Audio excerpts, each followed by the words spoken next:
गुजरात में साबिक वजीर आला पंजाब चौधरी परवेज इलाही के घर पर छापा। पुलिस एहलकारों की बड़ी तादाद ने घर को घेरे में ले लिया।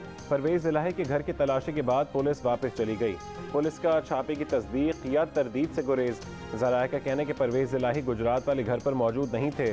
मोनिस इलाही मुल्क से बाहर है। पुलिस ने किस सिलसिले में कार्रवाई की वजह सामने नहीं आ सकी।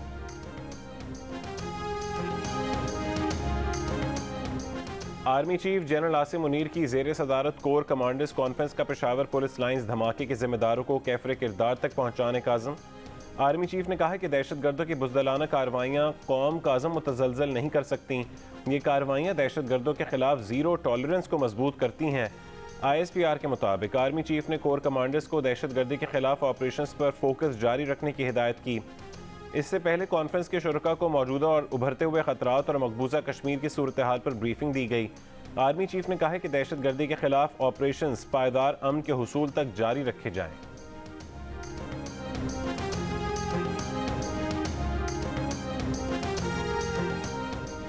भारत कलअदम तहरीक तालिबान को हर तरह की तरबियत दे रहा है। वज़ीर दिफा ख्वाज आसिफ की प्रोग्राम आज शाहज़ेब खानज़ादा के साथ में गुफ्तगू।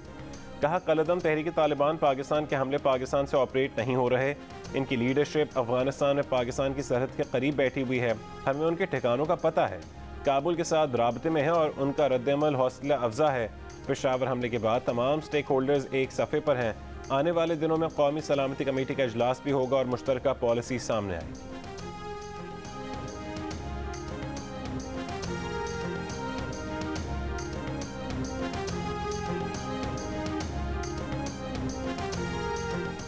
वज़ीर दाखिला राना सनाउल्लाह ने कहा है कि दहशतगर्दी के खिलाफ पॉलिसी पार्लियामेंट बनाएगी। वज़ीर आज़म, आर्मी चीफ और DG ISI भी यहाँ आएंगे। माजी की गलतियों का खमियाजा हम आज भुगत रहे हैं। तहरीक इंसाफ हुकूमत में ऐसे लोगों को भी छोड़ा गया जिन्हें मौत की सज़ा हो चुकी थी।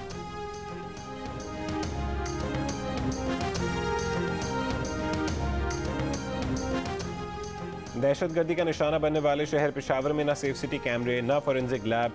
नया पाकिस्तान बनाने की दावेदार PTI के दौर में शहर को महफूज बनाने के लिए बुनियादी इकदाम तक न किए गए।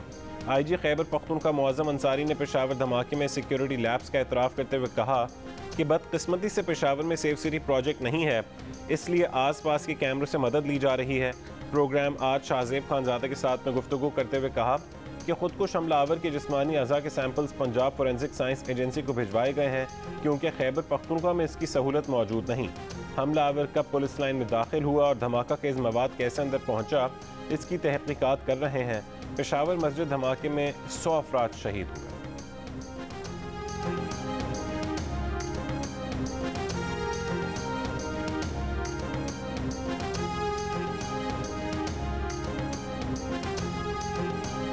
हफ्ता 10 दिन में तो इनको ट्रांसफ़र किए हुए लाइन में, पुलिस लाइन में। तो उन्हें क्या है कि इधर ड्यूटी रिलैक्स है, ज़रा नमाज वगैरह का टाइम मिल जाता है, क्योंकि बाजमात नमाज अदा करने का पाबंद था। पेशावर पुलिस लाइंस धमाके में शहीद कांस्टेबल शहरयार खान की 1.5 साल कबल शादी हुई थी और उनकी 3 महीने की बेटी है। बेटी को डॉक्टर बनाने की ख्वाहिश थी। शहीद DSP असमत शाह महकमा पुलिस में 20 साल से खिदमत अंजाम दे रहा था। सानहे की सुबह ड्यूटी पर जाते हुए अपनी अहलिया की फरमाइश पर पसंदीदा लिबास पहना। इन्हीं कपड़ों में मैयत घर लाई गई तो कोहराम मच गया।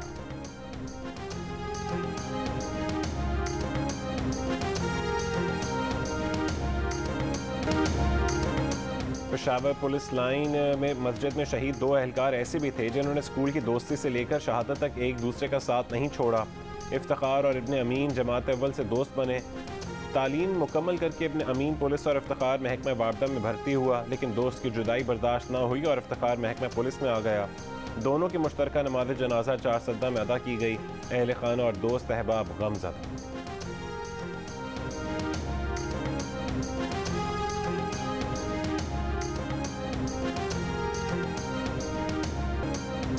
पंजाब पुलिस ने मियांवाली के थाना मकड़वाल पर दहशतगर्दों का हमला नाकाम बना दिया। तर्जुमान पंजाब पुलिस के मुताबिक फायरिंग के तबादले में दहशतगर्द फरार हो गए। DPO मोहम्मद नवीद ने बताया कि 15 से 20 दहशतगर्दों ने थाना मकड़वाल पर जदीद हथियारों से हमला किया। पुलिस की जवाबी फायरिंग से कुछ दहशतगर्द जख्मी भी हुए। हमलावर अपने जख्मी साथियों को लेकर फरार हो गए। तमाम पुलिस एहलकार हमले में महफूज रहे। हमले के बाद मुल्तान और सरगोदा में सिक्योरिटी बढ़ा दी गई। IG पंजाब ने खुसूसी कमेटी बना दी। जल्द सर्च ऑपरेशंस किए जाएंगे।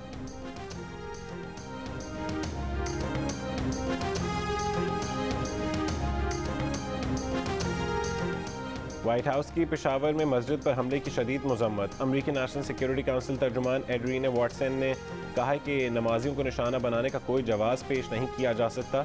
अमरीका पाकिस्तान की बहाली की कोशिशों में मदद फराहम करने को तैयार।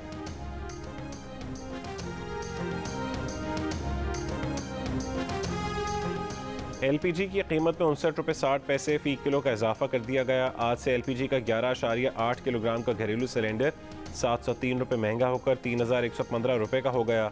ओगरा ने नोटिफिकेशन जारी कर दिया।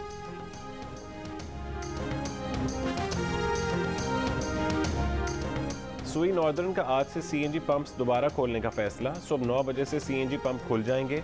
CNG बंदिश के बायस ड्राइवर तबका परेशान था। यकम था 31 जनवरी CNG पंप्स को सप्लाई बंद की गई थी।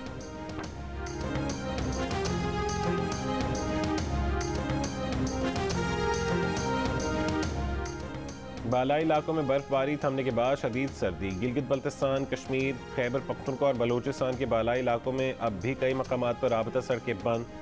बहाली के लिए कार्रवाइयाँ जारी।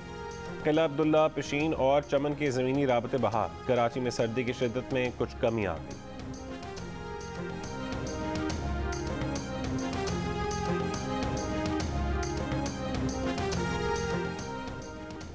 बरामदी शोबे को 110 अरब रुपए का इस्तिस्ना खत्म किया जाए। टैक्स वसूलियों का हदफ हर हाल में पूरा किया जाए। पेट्रोलियम लेवी की मद में 855 अरब रुपए वसूली का हदफ हासिल किया जाए। IMF के पाकिस्तान से मुतालबात। इस्लामाबाद की बैठक में माली खसारे और नुकसानात की निशानदेही कर दी। माली नज़्म व ज़ब्त पर सख्ती से अमल करने पर जोर। ज़राए के मुताबिक IMF का कहना है कि बजट खसारा 4.9% रखने और प्राइमरी खसारा GDP का 0.2% रखने का वादा पूरा किया जाए। निजकारी प्रोग्राम पर अमल दरामद किया जाए। पाकिस्तान ने मुतालबात पर अमल दरामद की यकीन दहानी करवा दी, लेकिन कुछ वक्त मांग लिया। वजारत ख़जाना के मुताबिक IMF ने गरीब तबके के लिए सब्सिडी की मुखालफत नहीं की। 3 फरवरी तक तकनीकी मुज़ाकरात जारी रहेंगे।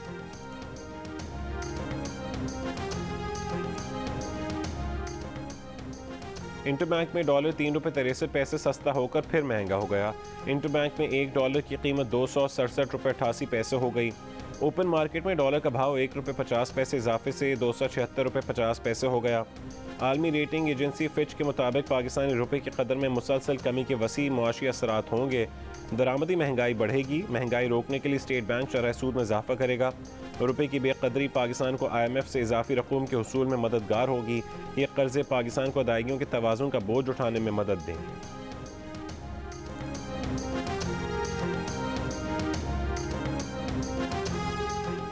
वज़ीर आज़म शहबाज शरीफ की ज़ेर सदारत वफाकी काबीना का इजलास आज होगा। मुल्क की सियासी, मुआशी और अमन व अमान की सूरत हाल पर गौर होगा। इजलास में 8 निकाती एजेंडा मंजूरी के लिए पेश होगा। मोटरसाइकिल और रिक्शा वालों के लिए लोअर ग्रेड पेट्रोल की फरहमी पर ब्रीफिंग होगी।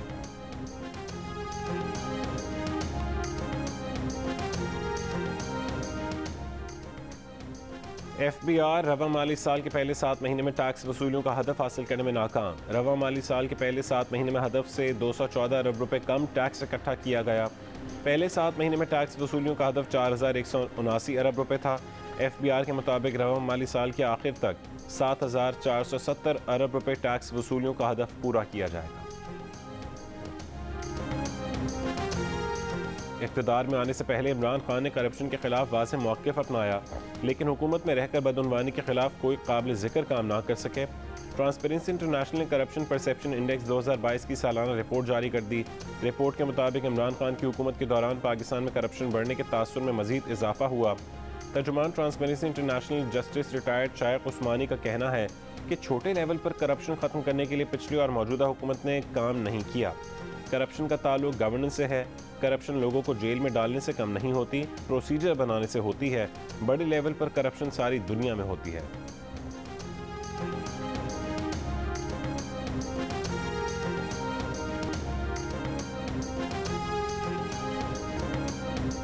साबिक वज़ीर दाखिला शेख रशीद आसिफ अली ज़रदारी पर इल्ज़ामात से पीछे हट गए। इस्लामाबाद के आबपारा थाने में जवाब जमा करवा दिया। कहा कि आसिफ अली ज़रदारी पर इमरान खान के कत्ल का खुद से कोई इल्ज़ाम नहीं लगाया। इमरान खान के बयान का हवाला दिया था। उनके पास इस मामले के कोई शवाहिद नहीं, ना इनका कोई ताल्लुक है। इस्लामाबाद पुलिस ने शेख रशीद का जवाब मुस्तरद कर दिया। उन्हें ज़ाती हैसियत में पेश होने का नोटिस जारी कर दिया गया। शेख रशीद को आज शाम 4 बजे पेश होने की हिदायत की गई है। इमरान खान समेत PTI रहनुमा के खिलाफ तौहीन इलेक्शन कमीशन और चीफ इलेक्शन कमिश्नर केस की समाअत आज होगी। गुज़िश्ता समाअत पर PTI के वकील ने इमरान खान, असद उमर और फवाद चौधरी की आज पेशी की यकीन दहानी करवाई थी।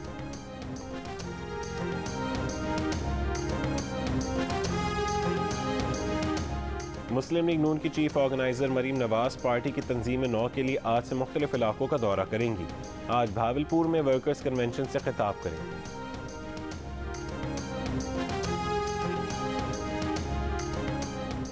परवेज इलाही नहीं, चौधरी शुजात हुसैन ही काफली के सदर रहेंगे। इलेक्शन कमीशन ने परवेज इलाही इन कंपनी का फैसला गैर कानूनी करार दे दिया। इलेक्शन कमीशन ने करार दिया कि वर्किंग कमेटी की कार्रवाई को कोई कानूनी हैसियत हासिल नहीं। फैसले पर तारिक बशीर चीमा ने कहा है कि काफली की कमर में खंजर घोंपने वाले न घर के रहे न बाहर के। चौधरी सालिक हुसैन ने कहा है कि पार्टी को काली भेड़ों और साजिशों से पाक करेंगे।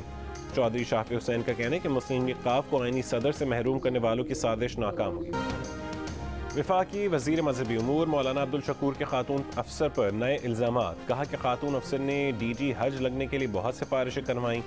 पार्लियामेंट लॉजेस में उनके घर पर भी तशरीफ़ लाईं। सियासी दबाव भी डाला। उनकी ऑडियो को एडिट करके लीक किया गया। मामला अदालत में है, अदलिया जो फैसला करेगी कबूल होगा। इल्ज़ामात लगाने और तौहीन पर अदालत जाने का सोच रहे हैं। ज़राए के मुताबिक वज़ीर मजहबी उमूर ने खातून अफसर को फेल करने के लिए इंटरव्यू पैनल को मुबैना तौर पर अपने साथ मिलाया और 2 दफ़ा इंटरव्यू में फेल किया। इंटरव्यू के मुबैना ऑडियो लीक ने सारा भांडा फोड़ दिया।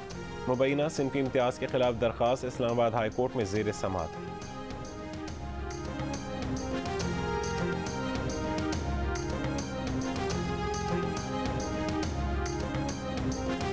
कराची में खवातीन के लिए पिंक बस सर्विस आज से शुरू होगी। ये बस मॉडल कॉलोनी से बरास्ता शाहराह फैसल टावर तक चलाई जाएगी। वज़ीर ट्रांसपोर्ट शर्जील मेमन का कहना है कि पिंक बस सर्विस सुबह और शाम के दफ्तरी औकात में हर 20 मिनट बाद चलेगी। दफ्तरी औकात के बाद मामूल के औकात में ये बस हर घंटे बाद चलेगी।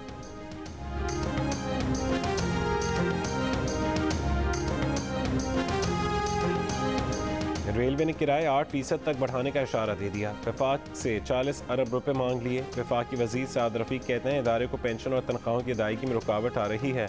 महकमा रेलवे कमा कर देगा तो तनख्वाहें अदा होंगी।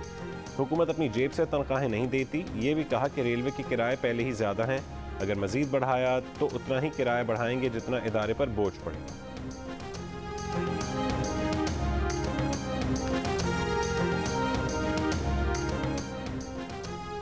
ना कोई लाइफ गार्ड, ना कोई लाइफ जैकेट, ना कोई रुकावट, ना कोई निज़ाम। कोहाट के तांडा डैम पर इज्तिमाई गफलत ने कई माओं की गोदें उजाड़ दी। इतवार के सुबह डैम में कश्ती डूबने के वाक़े में अमवात की तादाद 51 हो गई। रेस्क्यू ऑपरेशन के दौरान मंगल को कश्ती बांध समेत मजीद 21 तलबा की लाशें निकाल ली गईं। मदरसे के मोहतमिम के मुताबिक 57 बच्चे सैर के लिए तांडा डैम पहुंचे थे। अंदाज़ा नहीं था कि तमाम बच्चों को एक ही कश्ती में सवार कर दिया जाएगा। हादसे में मदरसे के मोहतमिम ने भी अपने बेटे, भांजों और भतीजों समेत ख़ानदान के 9 बच्चों को खो दिया। हादसे का मुकदमा दर्ज, महकमा इरिगेशन के अफसरान नामजद।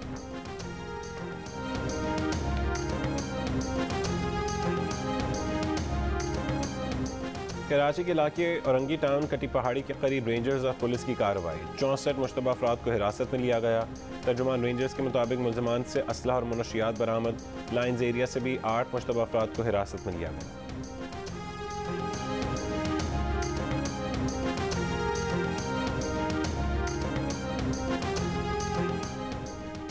Hyderabad Sukkur motorway corruption case में नैब कराची की बड़ी रिकवरी। साबिक वजीर कानून सिंध ज़ियाल अंजार के PS आशिक लीरी के घर से मजीद 30 करोड़ रुपए बरामद कर लिए गए।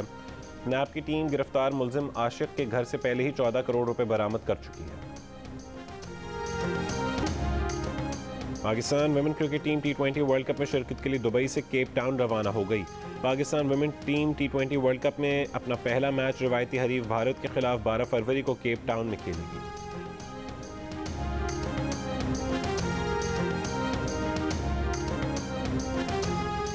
और वेस्ट एशिया बेसबॉल कप का फाइनल आज पाकिस्तान और फ़लस्तीन के दरमियान होगा।